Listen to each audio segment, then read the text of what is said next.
Daniel Larson spent his afternoons in the small wooden studio at the back of his house. The soft sound of pages being turned blended with the rustling of trees outside, creating an almost hypnotic rhythm. He had promised himself that he would get back to his writing routine, but the pages remained blank. Alice's death still weighed heavily on his mind, a burden he didn't know how to carry, let alone express in words. The sun began to set, painting the sky in orange hues when something caught his attention. Amid stacks of papers and old notebooks, something stood out, as if it had been waiting for him. It was a manuscript. Yellowed, with a worn cover, it seemed old, but Daniel had no memory of writing it. Curious, he opened it. The shock came quickly in the first few lines. The text was about him. Not in an abstract or vague way, but with disturbing detail. His childhood, his early success as a writer, his meeting with Alice. Every detail was there, recorded with unsettling precision. His hands trembled slightly as he turned the pages. He kept reading. The manuscript continued to tell his story, but something was wrong. Something unsettling. When he reached the part where Alice died, Daniel felt a tightening in his chest. The description was painfully accurate, as if the author had been there, witnessing every second. He stopped reading, abruptly closing the manuscript. His hands were sweaty, and his heart pounded in his chest. He needed air. Daniel stood up, pacing the studio. The fading light of the day cast shadows on the walls. None of this made sense. He knew he hadn't written it. He couldn't have. Not after Alice. Maybe it was some cruel joke, something someone left behind to torment him, but who would do such a thing? He glanced at the manuscript again. It was as if the object was pulling him, forcing him to go back, to read more. Every part of his instincts screamed for him to walk away, but he couldn't. The mystery was irresistible. He knew that once he started unraveling it, there would be no turning back. Still feeling the tension in the air, Daniel picked up the manuscript once more. At that moment, his phone buzzed, interrupting his thoughts. He looked at the screen. A message from an unknown number. The ending is already written. The only question is whether you'll make it there. His hands froze over the phone. He read the message over and over, trying to make sense of it. Who was it about? What did it mean? He had no idea, but one thing was certain, that message was connected to the manuscript. With a mix of fear and curiosity, Daniel felt the need to dig deeper. Something was being placed in front of him, and he needed to understand what it was. In the days that followed, Daniel couldn't get the manuscript out of his head. The creative block that had haunted him since Alice's death had become an unbearable weight. He would sit in front of his typewriter, stare at the blank page, and nothing would come. His mind drifted to memories, particularly the moments leading up to the accident. Alice had always been his biggest supporter. She read everything he wrote, offering critiques, suggestions, and, above all, belief in him when he doubted himself. The studio where he now spent his days was full of memories of the two of them together, long discussions about plotlines, midnight coffees, and tired smiles after hours of work. But since she was gone, the emptiness took the space where she used to be. The silence of the studio seemed louder now, suffocating. Every attempt to write was blocked by Alice's absence.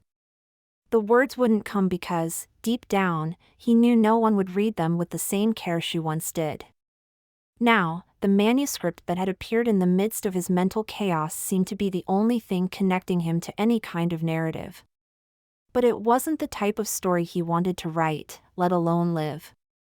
The way the details of his life were revealed in the text seemed to indicate that someone knew him deeply, more deeply than he was comfortable with. The feeling of being watched unnerved him.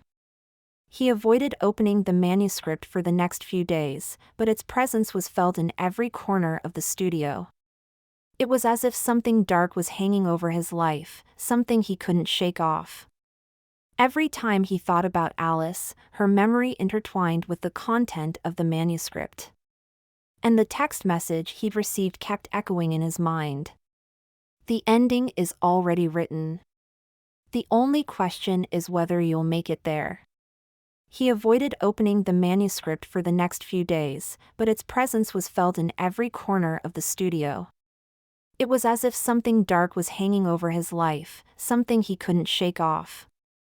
Every time he thought about Alice, her memory intertwined with the content of the manuscript. And the text message he'd received kept echoing in his mind. The ending is already written. The only question is whether you'll make it there. He read those words repeatedly on the screen of his phone, as if they contained some hidden code. The fear that this was more than just a prank began to take hold of him. He tried to find logic, a path that explained the message, but nothing made sense. The pain of losing Alice seemed to intensify as he delved deeper into the mystery of the manuscript.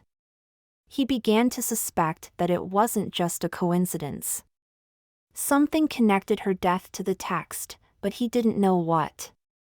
His mind wrestled with the terrifying reality that someone was writing his story, and that his life was part of a game he didn't understand. It was as if each word written in that manuscript had been designed to awaken the fear and anguish he had been trying to avoid. The sense of powerlessness was familiar, the same feeling he had the day Alice died, when he couldn't do anything to save her. And now, somehow, that feeling was back, stronger and more personal. He knew he had to do something. He couldn't just ignore what was happening. The manuscript was a clue, a puzzle that needed to be solved. And as much as he feared what he might find, curiosity was beginning to overpower the fear. With trembling hands, he approached the manuscript again. This time, he was determined to read more. If there were answers hidden there, he would find them. The following night, Daniel couldn't sleep. His mind was full of unanswered questions, and the manuscript, now placed on his desk, seemed to be watching him, inviting him to keep reading. The words from that message still echoed in his mind, and he knew he was being drawn into something far bigger than he could understand at that moment. The hours crept by until the clock struck midnight. Restless, he got out of bed, grabbed the manuscript, and went downstairs. He decided to reread the last few pages he'd gone through. It was as if he needed to understand better what was pulling him in. But this time, the words took on new meaning. There it was, described in detail, an encounter he had yet to live. In the text, Daniel read that he should go to a cafe on the outskirts of the city, a place he vaguely knew but had never visited. The manuscript described the night, the weather, even the exact chair where he should sit. Everything was there. The only unclear detail was who he was supposed to meet, only a reference to a stranger. The manuscript was specific enough to stir an odd sense of anticipation in him. It no longer felt like a choice, he felt compelled to go. He dressed quickly and drove to the cafe. The cold night air brushed against his skin, heightening his nerves. The city seemed strangely empty for that hour, almost as if the world had paused, waiting for him to take the next step. When he arrived, the place was exactly as the manuscript described, a small diner on a dimly lit street. A neon sign flickered softly in the window. Daniel walked in and chose a table in the corner, following the manuscript's instructions. The place was empty, except for one person sitting in the back, a man in a black coat, head down, fiddling with something Daniel couldn't see. It made him hesitate, but he gathered his courage and walked over to the table. The man didn't look up as Daniel approached. Without a word, Daniel sat down, as if he had been guided by an invisible force. The man remained silent, but it was clear that he knew Daniel was there. After a long moment, he finally raised his eyes. A cold smile formed on his lips, as if he already knew everything. You came, the man said in a calm voice, but with something unsettling behind it. Daniel said nothing, just watched him. He didn't know what to say. Who was this man? How did he know Daniel would be here? Was this all part of some larger plan? The manuscript is revealing more than you'd like, isn't it? The man continued, his voice laced with a hint of irony. But don't worry. You're only beginning to understand what's happening. The man's words left Daniel uneasy. He still didn't know the purpose of this conversation, but somehow, he felt this stranger knew more about him than anyone else. Who are you? Daniel finally asked, his voice weaker than he had intended. The man smiled again, this time with a darker edge. He leaned slightly forward, his piercing eyes locking onto Daniel's. I'm just someone who knows how the story ends, he replied. The real question is, do you know where this will end? The silence hung between them, but Daniel felt the tension in the room intensify. Something else was happening, something he couldn't control. The manuscript seemed to be playing with his life, leading him like a puppet, and this man was the proof. But what scared him the most was the fact that, no matter how hard he tried to resist, he felt trapped, unable to break away from this path. The stranger stood up slowly, adjusted his coat, and began to leave without saying another word. Daniel watched him go, feeling a mix of anger and despair. He needed answers, but didn't know where to find them. And the manuscript, instead of offering any clarity, seemed to drag him deeper into a labyrinth of mysteries. When the man disappeared into the night, Daniel stayed for a few minutes, contemplating the situation. The manuscript had brought him here, but he still had no idea what it meant. The only certainty he had was that this wasn't over. Still dazed, he decided to head back home, with a growing sense that he was approaching something he could not fully comprehend. Back in the studio, the air seemed heavier, as if the very atmosphere had absorbed the mystery of the previous night. Daniel stared at the manuscript, still on the desk, feeling a familiar sense of unease. More and more, it seemed as though the object had a hold on him, something he couldn't control. He knew he couldn't ignore it, but the fear of reading further paralyzed him. He sat in the wooden chair, and with hesitant fingers, opened the manuscript again. At first, he hesitated, but something pushed him to continue. He needed to know more, to understand what was happening. As he flipped through the pages, he began to notice something strange. There were gaps in the text, passages that seemed incomplete. Daniel examined it more closely and realized several pages were missing. The emptiness between the chapters unnerved him. The manuscript had described the encounters and conversations so far with precision, but suddenly there was a gap. Why were these parts missing? Who had removed them? He began to wonder if those pages held the answers he was desperately seeking, the clues that might explain everything. But without them, the puzzle seemed even more complex. Turning a few more pages, he came across a disturbing description, something about what would happen to him in the near future, something he knew couldn't be just a coincidence. The writing spoke of a moment when he would attempt to destroy the manuscript. The thought of destroying it had seemed absurd before, but as he read, a sense of panic began to build in Daniel. The manuscript seemed to predict his own actions, as if he were merely a character in a pre-written narrative. Tired of the manipulation and growing fear, Daniel did something impulsive. He grabbed the manuscript and ran to the fireplace in the adjacent room. He threw the book into the flames, hoping the heat would consume the source of all his torment. He stood there, watching as the flames devoured the paper. The smoke rose slowly, swirling in the air as he felt a mix of relief and hesitation. For a moment, he believed it might end there. The manuscript would burn, and with it, all the questions and riddles that had been haunting him. But a lingering doubt gnawed at him. What if the stranger had been right? What if this was all part of a larger game, something he still couldn't fully understand? The next morning, Daniel woke up hoping everything had been a nightmare. He went downstairs, ready to forget what had happened, to move on. But when he entered the studio, his heart stopped for a moment. The manuscript was there, intact, in the same place as before, as if nothing had happened. He could hardly believe what he was seeing. The pages weren't burned. The smell of smoke from the previous night still lingered in the air, but the manuscript was perfectly preserved. How was this possible? He had watched it burn in the flames. And yet, there it was, as if defying the laws of reality. Daniel approached, the fear growing in his chest.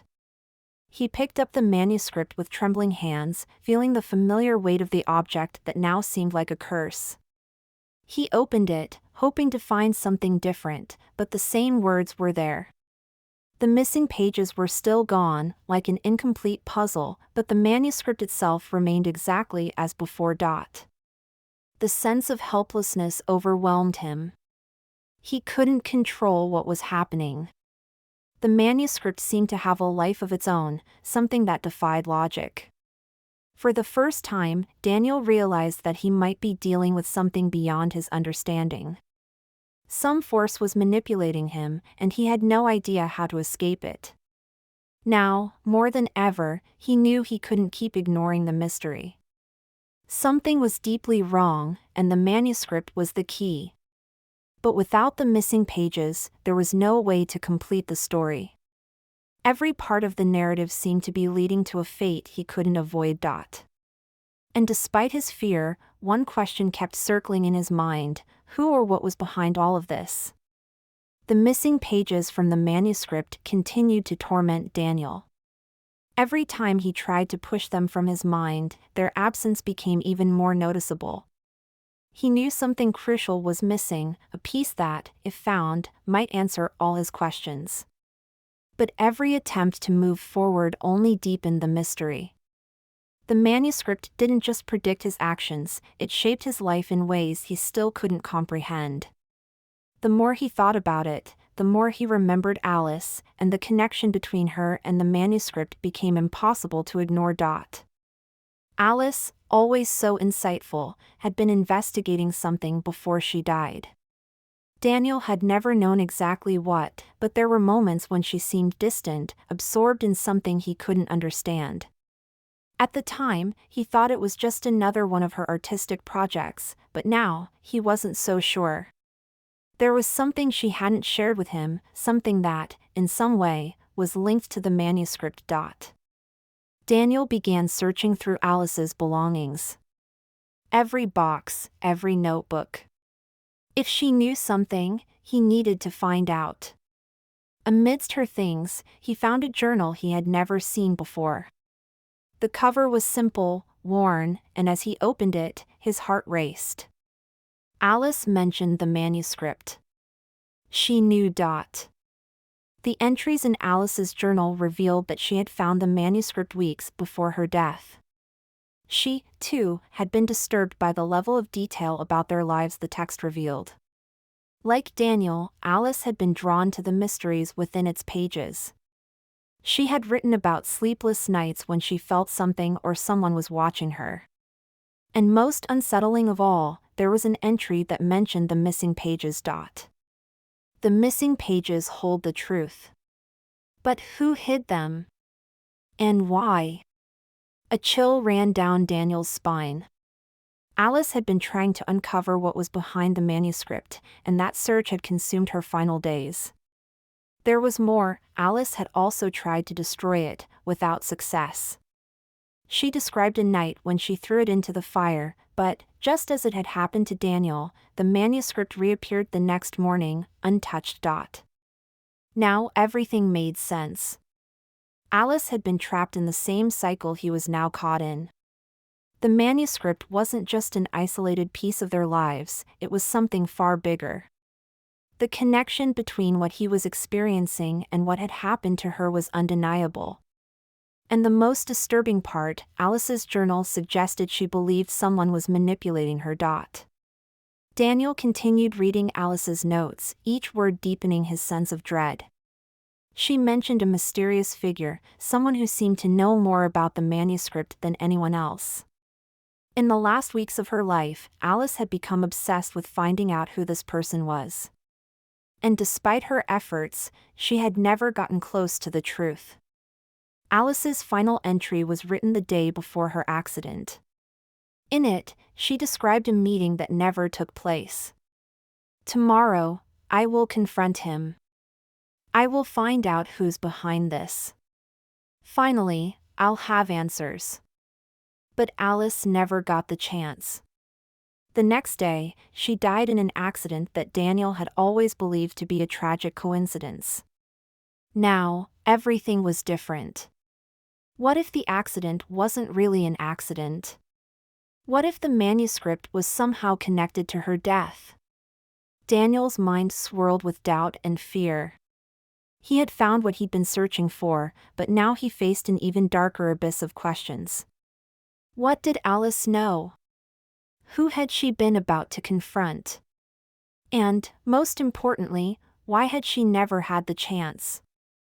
The feeling that he was following the same path as Alice was unbearable. And yet, at the same time, Daniel felt he couldn't stop. There was something deeper, something he needed to uncover.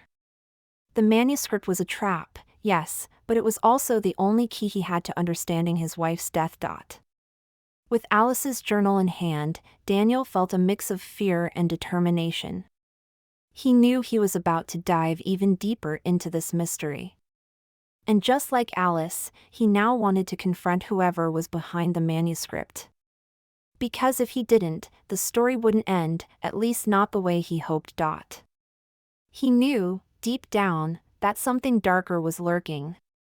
Something Alice hadn't had the chance to face, but that he was now about to discover. The discovery about Alice devastated Daniel, but at the same time, it fueled a dark determination. He knew he could no longer ignore what was happening.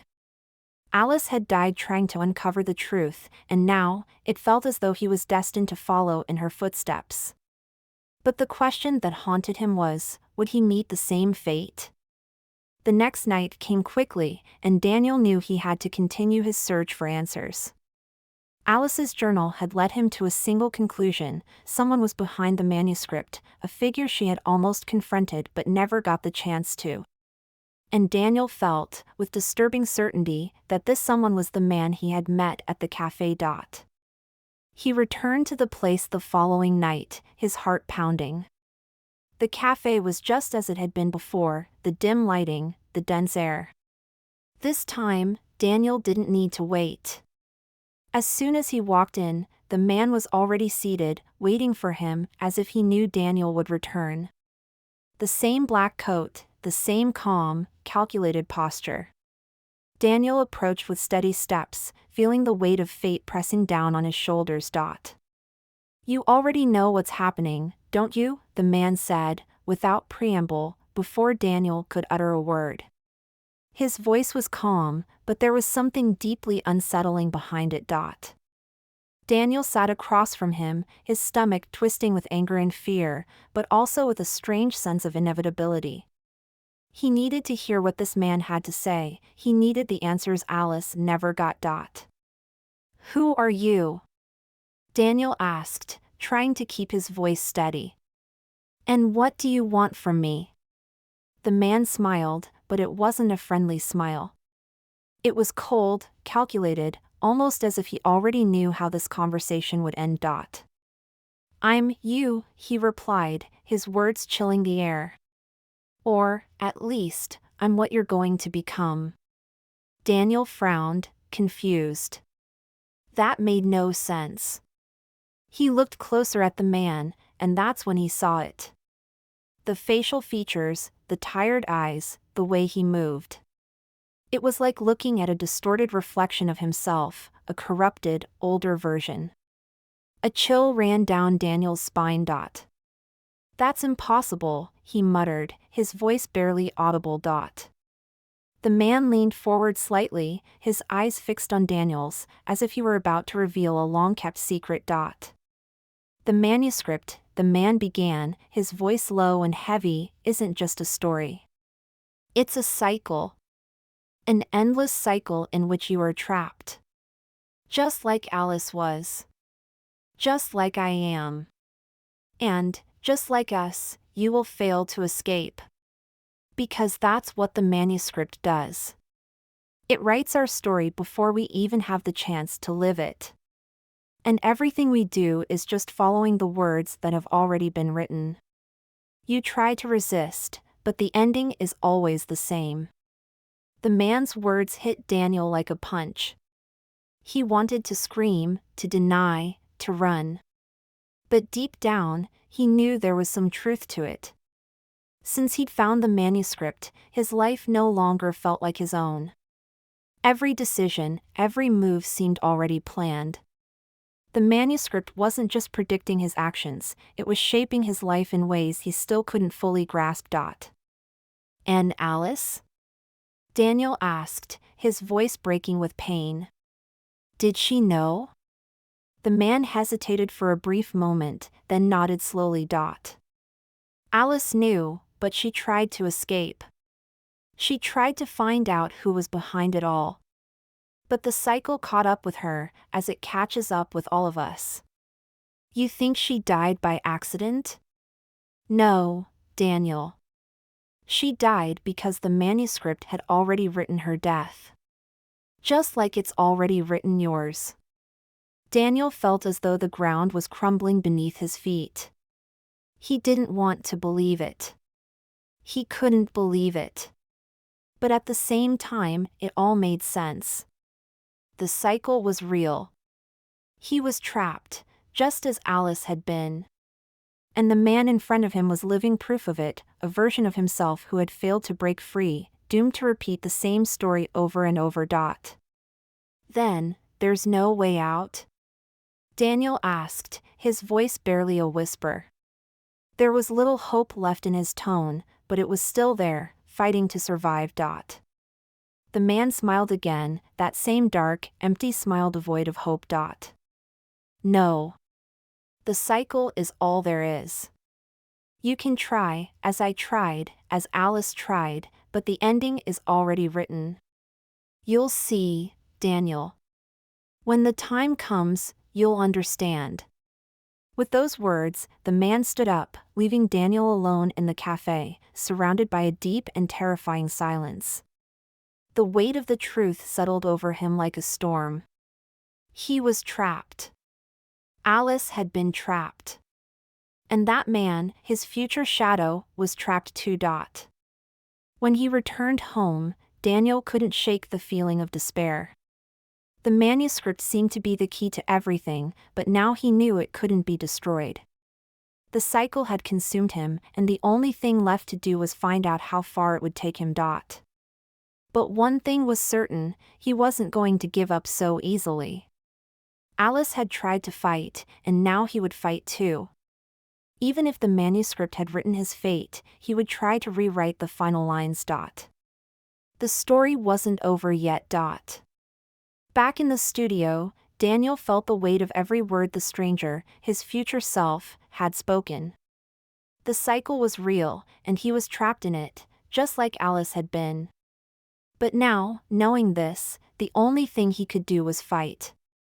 He refused to accept that his fate was inevitable.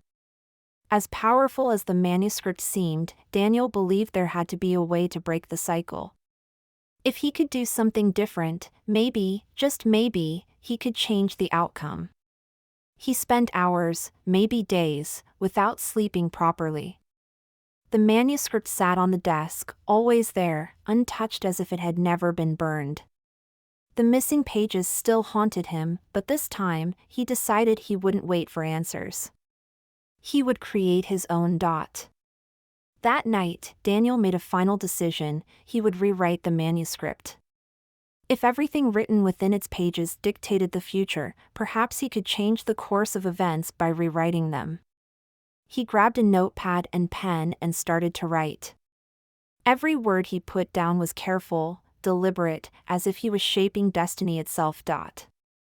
He began by describing the stranger in the cafe, their grim conversation, and the warning about the cycle.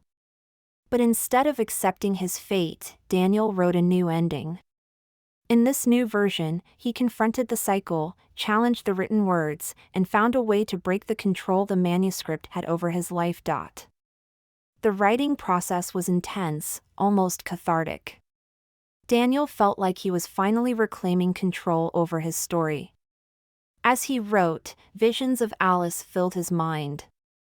He imagined how she must have fought against the cycle, how she had tried to escape. Now, he was determined to finish what she had started. After hours of writing, Daniel looked at the words on the page. His hands were trembling, but a sense of relief washed over him. He felt that, somehow, he had done something different, something the cycle couldn't predict. He closed his eyes for a moment, hoping that by rewriting the manuscript, he had changed everything. But when he opened his eyes and looked back at the desk, his heart stopped. The original manuscript was there, unchanged. The words he had just written in his notebook no longer made sense. The manuscript's text was exactly the same as it had been before. His attempts to rewrite destiny had changed nothing. It was as though he had merely followed the same script, just as the stranger at the cafe had warned him. Daniel felt a surge of despair. Everything he had done had been for nothing. The manuscript could not be altered. No matter how hard he tried, the cycle was still in place. His hands trembled as he held the notebook. The words he had written now seemed empty, meaningless. Was this it, then? Was there really no escape? Was he doomed to follow the same fate as Alice, to live out the same cycle, over and over, without ever being able to change a thing? The sense of powerlessness was overwhelming. But even in the midst of that darkness, something sparked inside him. Daniel refused to believe that everything was lost. The manuscript might predict his actions, but he still had a choice. He could still decide how to face the end, even if he couldn't alter it completely. Taking the manuscript in his hands, he opened it one last time. The familiar feeling washed over him, but this time, there was something else. The words were there, predictable, but Daniel no longer wanted to follow the path the manuscript had laid out for him. Instead of trying to destroy it physically, he decided to do something no one had done before. He would write his own ending directly into the manuscript. With pen in hand, Daniel began writing on the blank pages left at the end. He didn't know if it would work, but it was his last chance. The only way to defy the cycle was to take control of the story himself, even if only for a brief moment. His writing was fast, desperate, and the tension mounted with each word he put down. He wrote about how, in the end, he would confront the cycle and find a way to break it. He wrote about how the stranger in the cafe, his future self, had failed, but he wouldn't. Every word was an attempt to subvert fate, to create a new path. And as he wrote, something began to shift inside him. Daniel felt an unusual lightness. It was as if, for a brief moment, he had managed to free himself from the manuscript's influence. But as he placed the final period on his new version of the story, something strange happened. The words he had just written began to fade from the page, as if being erased by an unseen force. He watched, helpless, as the text he had created disappeared entirely. The manuscript remained unchanged, as though his attempts had had no effect. The cycle was still there, unbroken, and Daniel knew that he was closer to the end than ever before. Daniel stood there, staring at the pages of the manuscript. The emptiness where his words had been erased mirrored the feeling that now consumed his mind. It was as though the cycle was mocking him, showing him that no matter how hard he tried, the story was already written. There was no way out. Despair gave way to a strange calm. Daniel knew the end was approaching. The manuscript had described it in detail, just as it always had. His fate was sealed, and the only thing left for him to do was follow through. The cycle wouldn't be broken with a simple change of words. He knew that now. But still, a part of him refused to surrender completely. He stood up, the manuscript still in his hands, and looked around the studio. Everything in that room, the memories he and Alice had shared, now seemed distant, almost unreal. What had once been familiar now felt like part of a stage set for a play he no longer wanted to act in. But there was no escape. The cycle would always bring him back. Closing the manuscript for the final time, Daniel made one last decision. If he couldn't destroy the cycle, maybe he could stop it from continuing. Not for him, but for anyone else who might come after. He didn't know if it would work, but it was the only thing he had left. The man in the cafe had told him the ending was written, but maybe the cycle could be hidden, kept from future victims. With determined steps, Daniel took the manuscript and left the house. The cold night air didn't faze him. He knew exactly where he was going. There was an old abandoned cabin deep in the woods, a place he and Alice used to visit. The place had long been forgotten by everyone, and Daniel hoped that the manuscript would be forgotten there too. If he could hide it in a place no one would ever find, maybe the cycle would lie dormant, without anyone to awaken it. The walk was long, and the weight of the manuscript seemed to grow heavier with every step. When he finally reached the cabin, Daniel entered and looked around.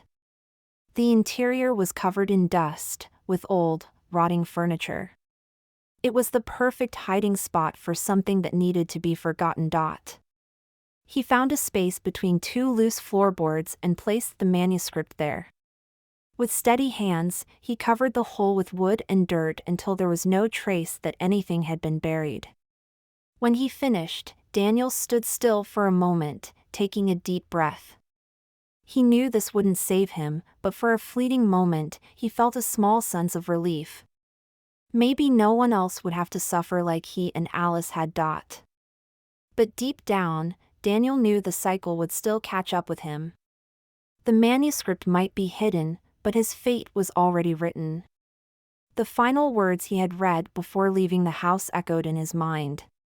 Daniel will be found in the studio, with the manuscript in his hands. The cycle had predicted everything. And he couldn't escape. With slow steps, Daniel made his way back home.